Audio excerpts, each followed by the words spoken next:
basa rakabatwa pa Calvary ne akatiita mukundi nekupfurisisa. Life yemunhu ikashaya Kristu, even muchiedza macho manje mune kusarudzana. Dai zviri zvequalification dai wakaripinda basa nekuti kwaitodiwa munhu ari qualified sewe, chakati kuti usapinde uri qualified hausi hama yavo, zvatopera.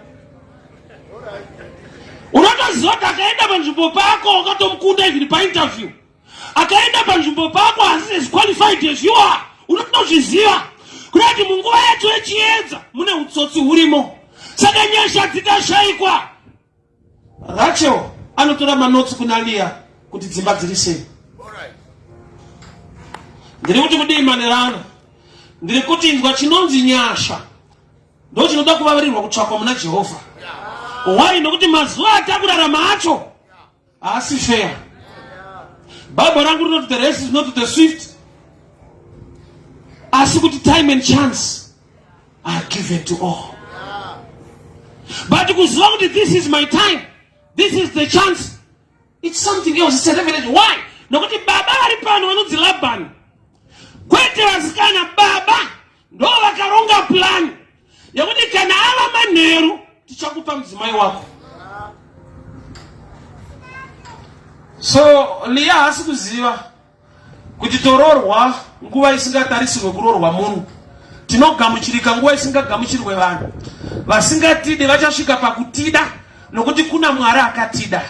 Vasingatigamuchire vachasvika pakutigamuchira nokuti kuna Mwari wakatigamuchira. I want to read verse 31. Genesis 21:31 inoti, and when the Lord saw that Leah was hated. Inzwa, ndina Mwari anoona imwe secret iri kutadza kuonekwa nevazhinji. Kurorwa nekudiwa zvinhu two zvakasiyana. Uyu Leah akatororwa uyu.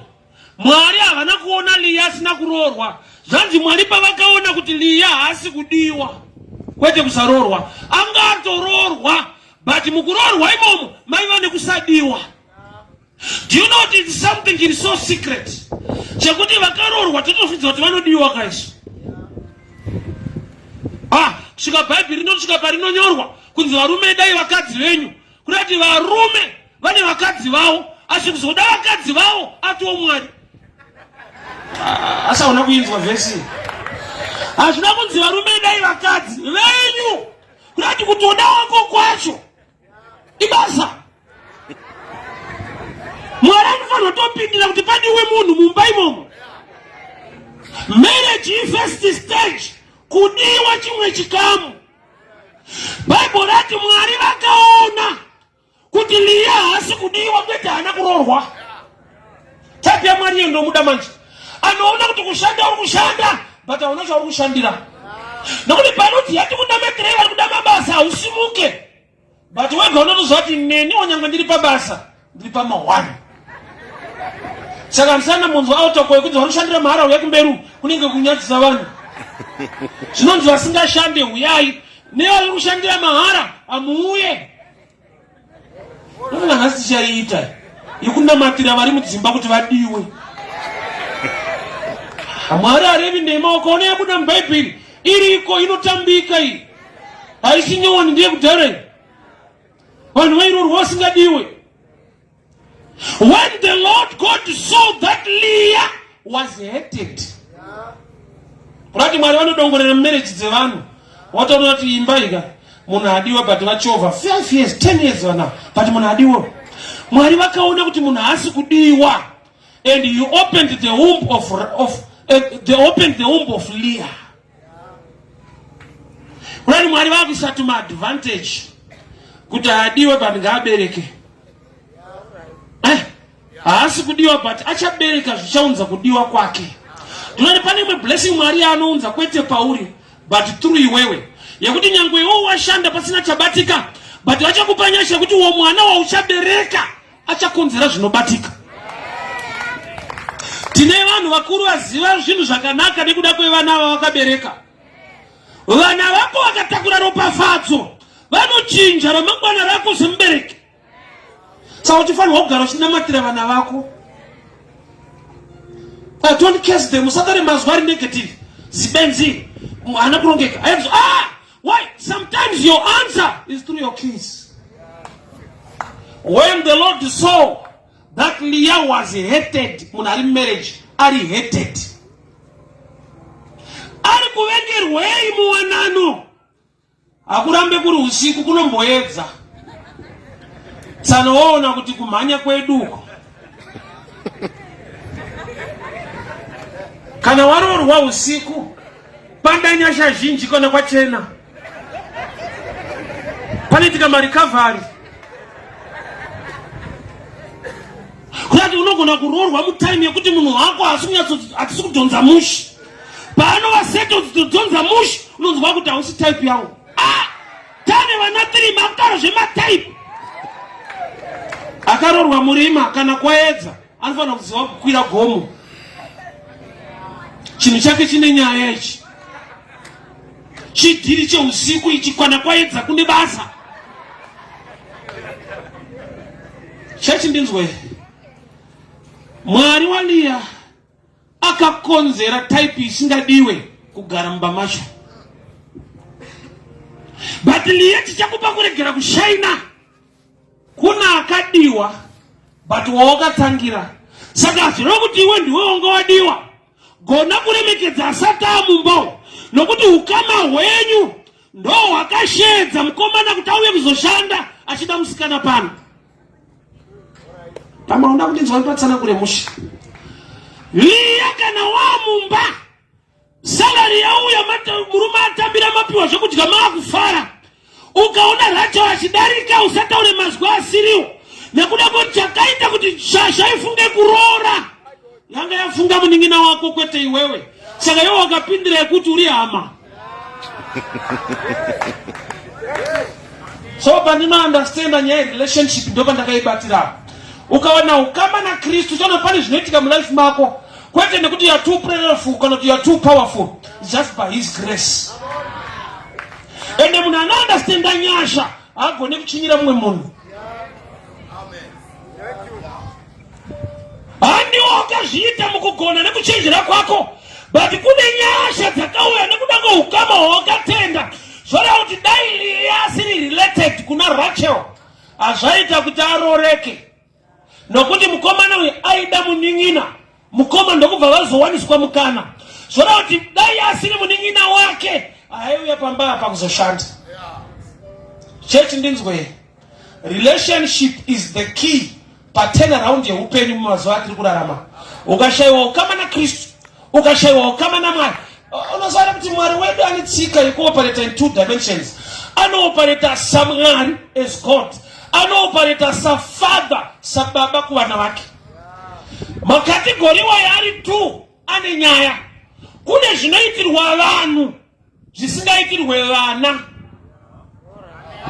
Maybe I explain. Ndine zvandinogona kuitira vanhu mutauno. But kana ndakuziva kuti vandakuitira vana vangu, I go extra mile. I sacrifice for them. But kana vari vanhuwo zvavo, tinongoita here and there but ndisingarevesi. Why? Nokuti pane ropa riri kukosha rinoita kuti ndiende extra mile because they belong to me. Vanhu vese vari munyika, president kana achita adresa anotiti mhuri yeZimbabwe, iye sababa tiri mhuri yake, asi unoziziva kuti ane mhuri yake. Vakazouya parari vozoudza masoja dambomorisa mudhara wangu uchaudzwa shuwa kuti vane mhuri yavo, uri mudhara wako pakuita sei. Ndakanzwa mai manjinzi wese ari muno ndewesadhaki. Ewe uri chairman iwe. Kushedzera kamusangano toona ukaita.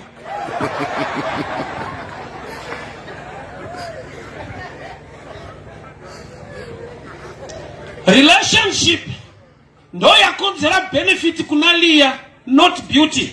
Leah is an elder sister.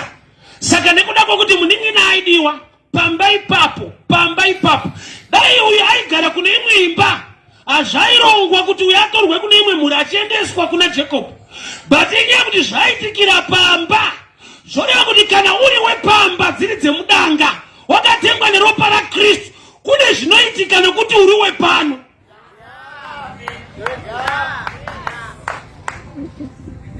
So namwe yataita ndeyekuti munhu anongopinda chechi but haana mati, nokuti kupinda chechi nekunamata zvinhu zvakasiyana. Bvunzai nini kana ndakafoira kuchikoro kwakapasa vamwe.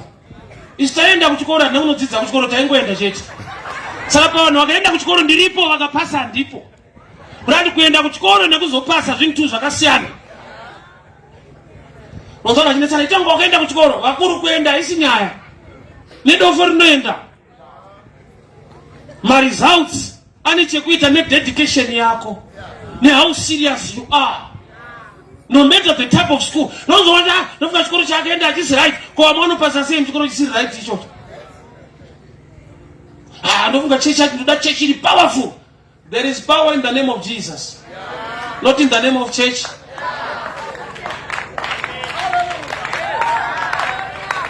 Kana wakatofuka kanibude ndinopinda imwe. Chandakangoona wese anongobuda chechi achienda kude imwe. Anotakura Bible rashandisa kwa akabuda. Kurati ari kutoprova ndiri dofo banja anonzwira mberi. Kotenga nyowanika. Andora uchanoverenga futi kumberi.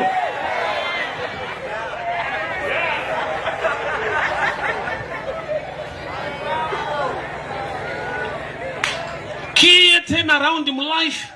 I relationship yako naye Kristo. Lia aurorwe nekuti wakangwara. Nyaya ndeyekuti muningina wako ndiye angadiwa. So belong nekuda kuti you belong to the same family. Labani ane mukana wokushifta, wokutora iwe uti chipinda mu nekuti uri wepo. So kana waziva kuti ndarorerwa yemuningina, nyangwe iye asina kurorwa, unombata zvakanaka. Why waku understand kuti ukama inyasha dzenzvimbo.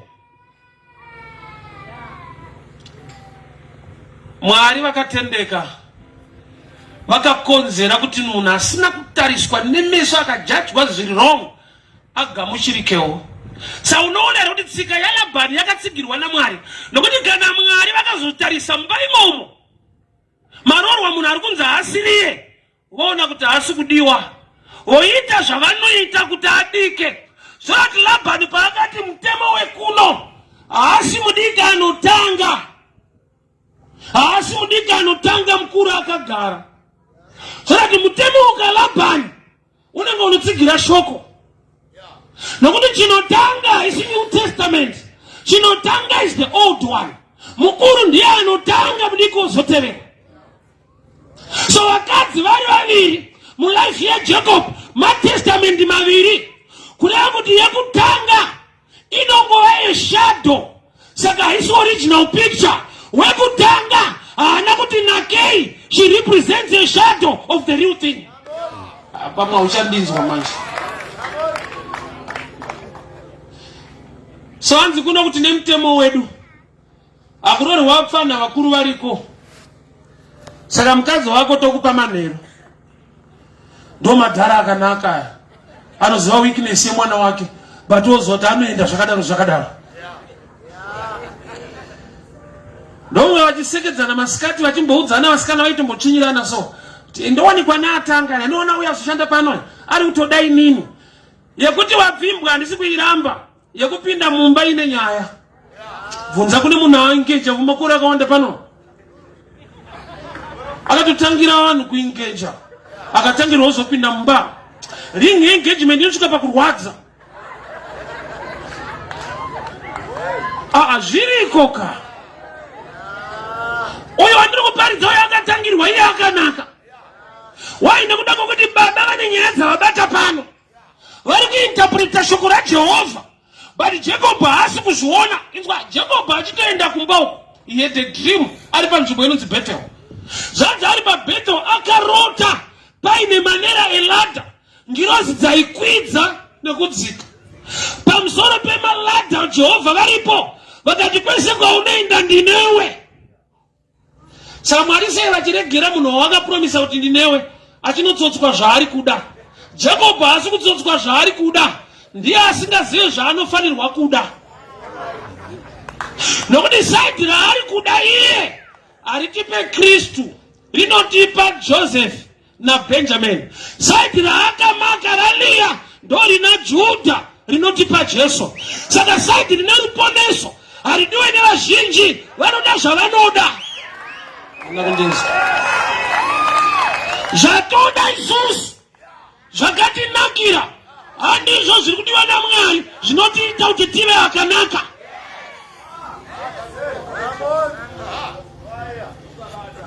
Saidi raari kudai musikana akamunakira kwazvo, but haagone kutiunzira Kristu ruponeso.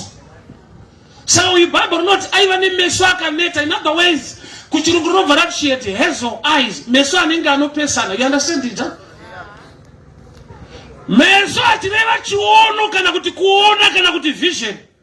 In other words, meso ake akapesana. That's a sign and a revelation to Jacob kuti vision yemuchinjikwa ya Kristu iri kuno. Kwauri kudai wewe kwakakunakira but akukunatse. Chinonatsa munhu akusi kunaka kwake but ndi Kristu anomunzira kunaka pamberi paJehovha.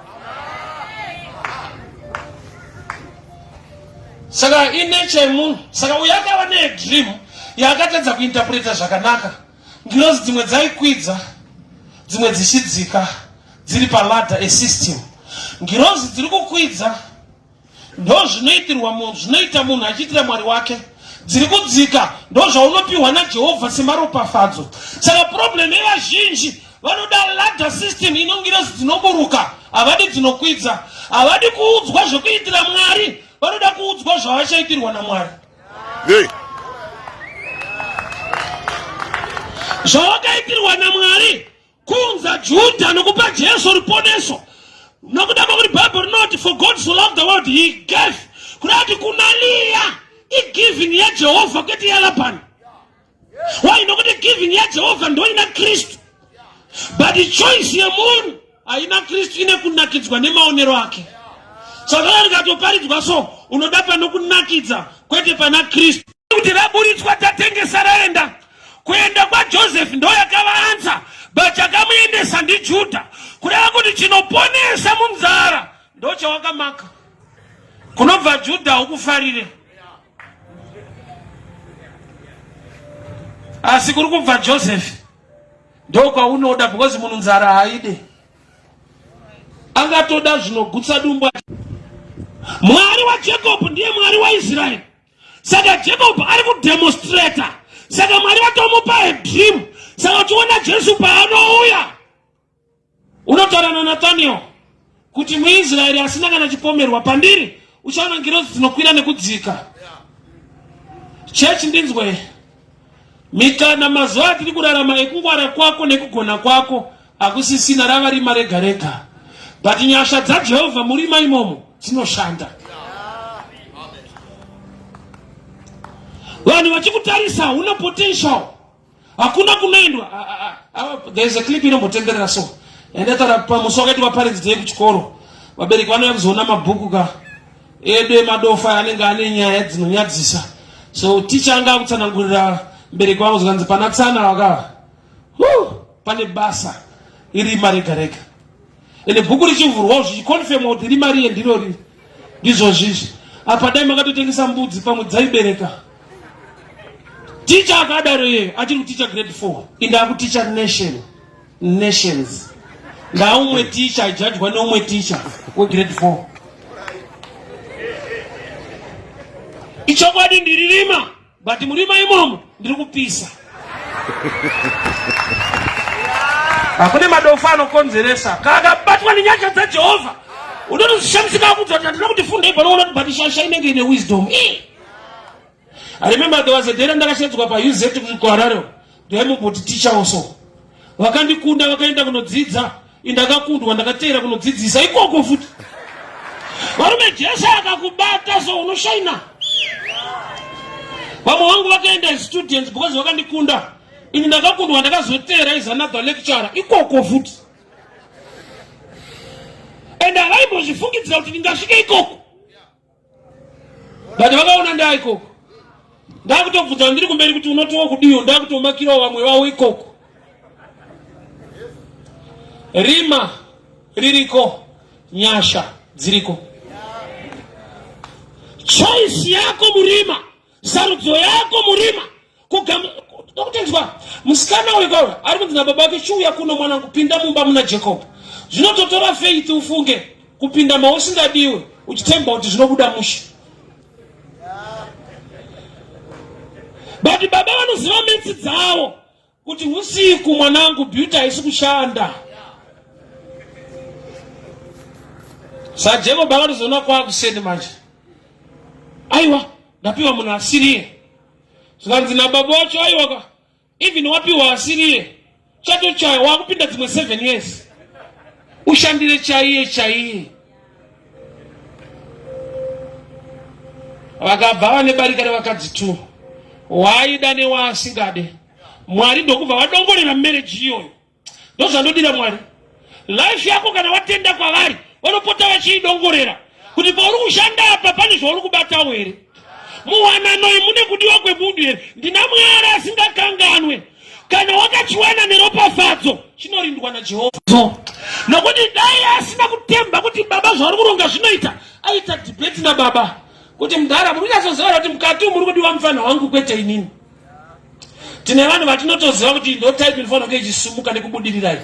Iri well connected, iri so intelligent, iri so handsome and beautiful. Ndo ifana kusvika pama levels ayai. But life is stubborn.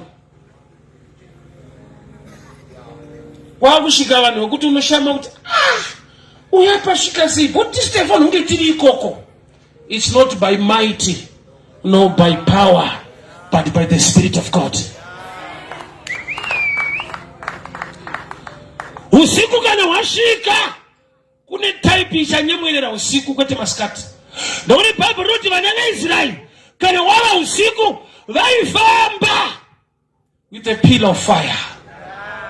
Moto waivapa 2 advantages: light to see the pathway, heat yaku provide warmth when it's cold. Mwari ane double blessing mu pillar of fire. Amen.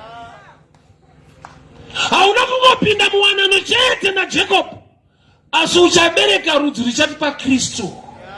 Kuti wapinda mu double blessing iyo uri type yanga isingatarisirwa. Wachaidiwa nekutarisirwa anobereka 2 chete. Asingadiwe ndokune rudzi runotipa other 10 tribes. Tina Mwari anodongorera muwanano, tina Mwari anodongorera mu business, tina Mwari anodongorera mu church chaivo. Haangoti ndakupa chinhu chizvionera. Anoti zvandakupa ndinewe. Sauli ari muwanano yake kusadiwa kwakavapo. But Mwari anoda kuti munhu adiwa anga aripo. Ndokubva aita metsi. Hapana mupfuwiro wakashanda. Mwari akangochishift magias so. Ndokubva ati iwe uchibereka wewe mbomira. Kunodiwa no production. Kusingadiwa vasi vana ivavo. Ari mazuva edu unoti yakabata akagadzira mwoyo wake. Kuri kunyatsodiwa kwacho hakuna iriko. Kusingadiwa avasi vana ivavo. Church ndinzwe. Life yatakurarama mazuva atiri rarima. Hapana shanda nyasha, hapana intelligence ne beauty. Hapana ma connections amungataure mukaudzana. Zviri kuramba 1 hama dzacho dziripo. Zviri kuramba 1 wakangwara mangwariro wakaita. Zviri kuramba 1 neuchenjeri hwese nemadigiri aripo. Chinongodiwa benzi iye anogona kutarisa musituation yako. Mwari unotoziva yaunotambira edi nemachallenges awina wanoaziva. But nyaya ndeyekuti unomutendera nekuti adongorere musalari yako akupe dzimwe nyasha pashoma iyo. Tichitarisa vasikana vari vavira, hapana chiso chakaenda tikagadziriswa futi. Akasiyiwa nefesi isingadiwe, but vakagadzira zvinoita kuti adike. Pamwe pacho unenge unowanza make up usiri wake up.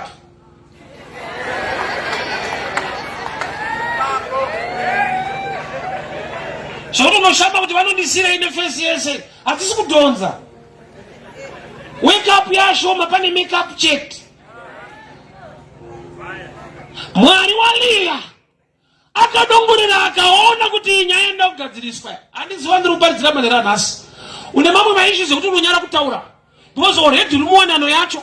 ende zidava notoshandisa isene muyemurume maisibanda banasibanda muonane ende hazvitaurike.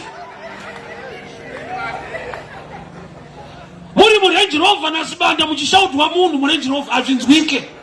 Wega unotoziva kuti muri kutukwa munhu murenji rovha. Bari pamunosvika muchipaka sonzi vauya maisibanda zvinoda Mwari anodongorera izvo. Tine vanhu vari kuyemurwa mumeso evanhu, but private life they are shedding tears. Vanhu vachikuona vanoti zvake, but iwe uchingotenda unoziva kuti asidai Mwari andiwanira nyasha. Pane Mwari anoona zviri mukati. That situation yakafanana nemadzimai emafundisi. Madzimai emafundisi chitori chipo kuroorwa nomufundisi. Calling ndofunga. Why? Because pane nguva yekuti munonetsana. But baba kana vakushumira, unoziva machiti ipapo munhu washe. Kukavirana graft. Mwari akadongorera anzodaitsana wapona. Munoti hadzinetsewo dzimba kumba. Asi hazviiti kuti vauya chimufundisi wenyaka rikarohwa ndishedzera kuti powerful. Chemuashedzera kuti daitsana wapona. Ava. Andinofanira kuti kuna Mwari anodongorera so. Kuti ndi bishop but vari kurohwa mukadzi. Imba inogadziriswa. Tine private issues. Ekuti kana kuzinyoresa as prayer request unonyara. Bo zvatinotarisira zvaneexpecta pauri. Neexpecta yatinokupa. Hazviite kuzobuda pachena. Saka unenge uchifira mukati. Bandavhara kuti Mwari waliya manje ari beyond marriage. Anopinda kuti mumarriage macho pari kudiwa munhu era.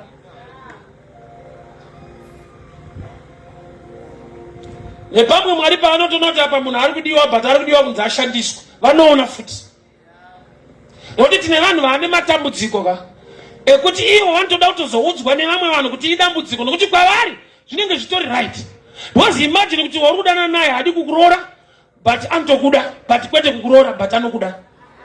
Anotokutengera kana iPhone, munoenda out muchigocha. Kuti ndokudza kuti ritori dambudziko nofunga ndokuseka. Because weekend mamutori out. But iwe uchiri out of marriage. Uchienda kwa outiko. Enda umbozvifila kuti uri out ayo. Unenamo iwe wakatengerwa iPhone nemunhu watiri kutisiya. Saka kuti utokudza kuti tadongorera muiPhone. Ndengonzi woushandise but urutoshandiswawo newewo. Haisi proof yelove, pane kushandisana kuripo. Inyaya yekuti zvakuda Mwari anodongorera. Kuti kurodzerwa hake imba but aroorwe munhu.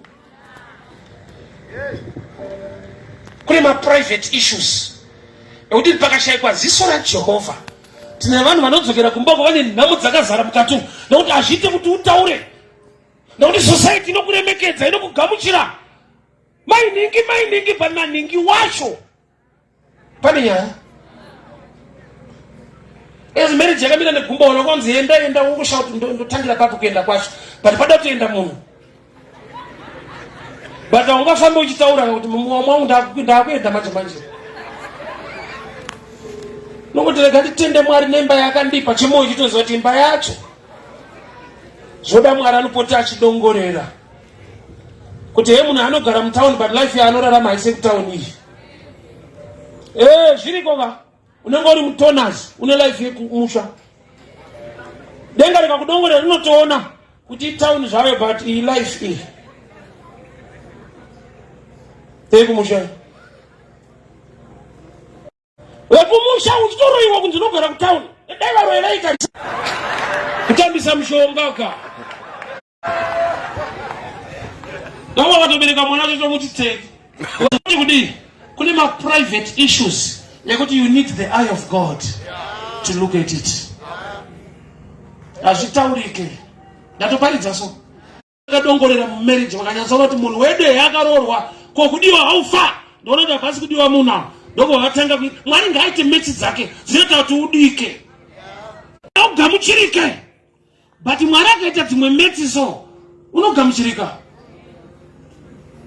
Ndine pandasvitswa nenyasha dzaMwari. Ndine kwandakasvitswa nenyasha dzaMwari.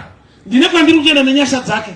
Kuti kana uri pakati pevamwe ukataura zvauri chaizvo vanoti saka pana pawasvika sei. nditsana vachikora vana vakashaya nyasa vaparara. Ngavapiwe nyasha dzavo vasimuke.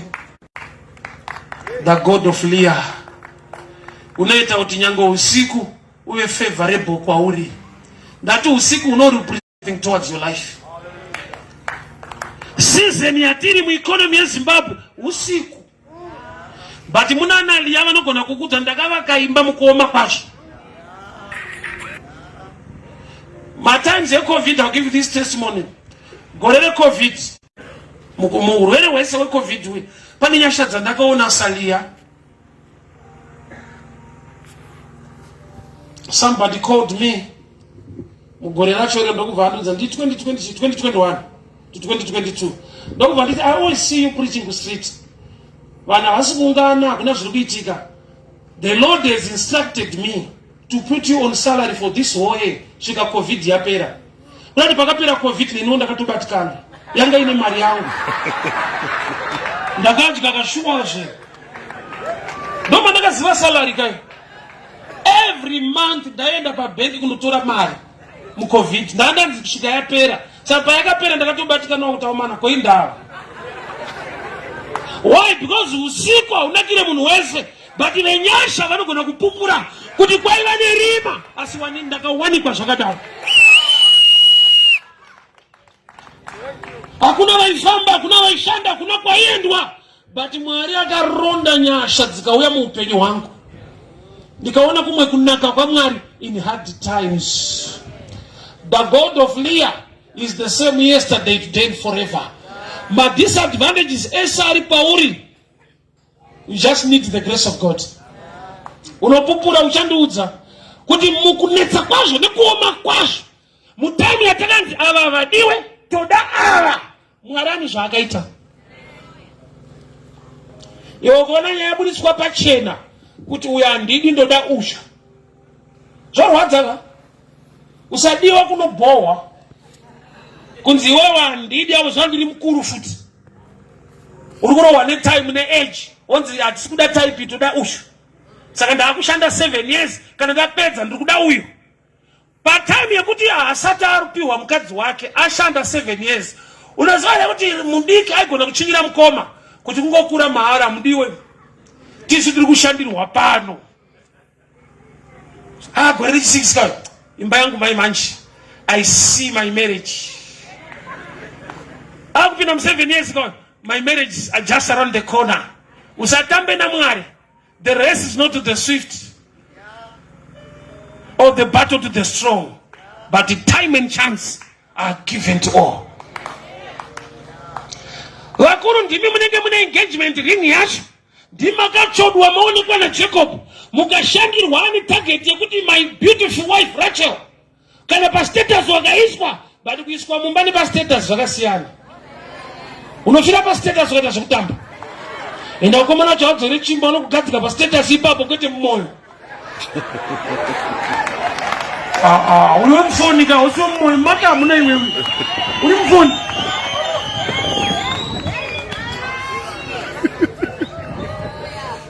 Ndokumbira simuke tinamati. You know your private issue that only needs God to look at it. Kana vatodza vanhu unogona kunyara kuti zvingazofambiswa vanhu vakatoziva kuti handidiwe nemakore andagara mubani, kuti handina chindingi nacho nemakore andashanda ndikazvitaura ndinganyari pane vanhu. God must look in that issue. Aite zvaanoita Mwari. The God of Leah akaona kuti hapasi kudiwa munhu anogadzirisa zvinoita kuti udike. Mwari ngaagadzirise zvimwe zvinhu mulife mako. I want us to pray. You know your story. Unoziva nyaya yako. Kusagamuchirwa kwako zvida nekubasa unokuziva. Kusagamuchirika kwako musociety kumuri yekwenyu unokuziva.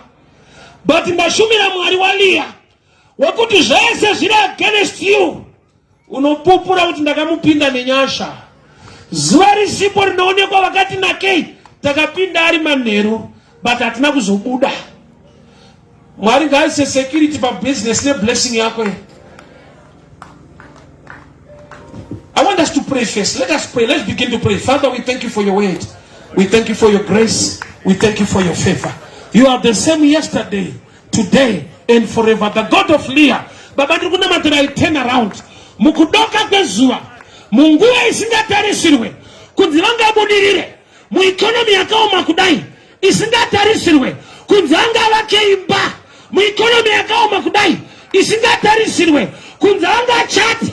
Anga budirire mushinu zoke. The same yesterday, today, and forever. Father, I pray. The God of Leah. The God of Leah. Wazuro nasna mangwana. Ya shangazi dururwe. Mukushiba kwengu. Mumadekwa nyano baba. Kune wanufanu wamusangana nenyasha. Wasinga tarisirwe. Wasinga gamuchirwe. Imimwari. Mchawa ita shasha pakati pedu. Mbiri narukuja ziwe kwa mulino kuti makanaka. Muzi tara Jesu Kristu wa Nazareta. Amen and amen. Tuombere maoko kuna Jesu. I want to make an altar call. Nyaenda taurai. Nda mbobata pe ukama kutajaita. Kutaiskwa mumba. Akapinzwa mumba no kutayawe pamba ipapo. You must belong to the family ya Kristo. Unaipinda sei. Kumugamjira sasha uyempone so upenye wako. So I open the platform. Kanatini ama pagati pedu. Asata itamuna matoka mjira Jesu. Sasha uyempone. This is the time. This is the hour. Burura ingo itika isi mejiki. Ino tangira pa relationship. Ya wafarila ya kubodira usikwi. Ino itiruwa na lamga rikwete wanuosha. I open this platform. Kunewe sasa gamjira Jesu. Dina mate newe madekwana nasi. Praise and worship, you can sing. Dina kumbira kanatini amam katum, you can just come.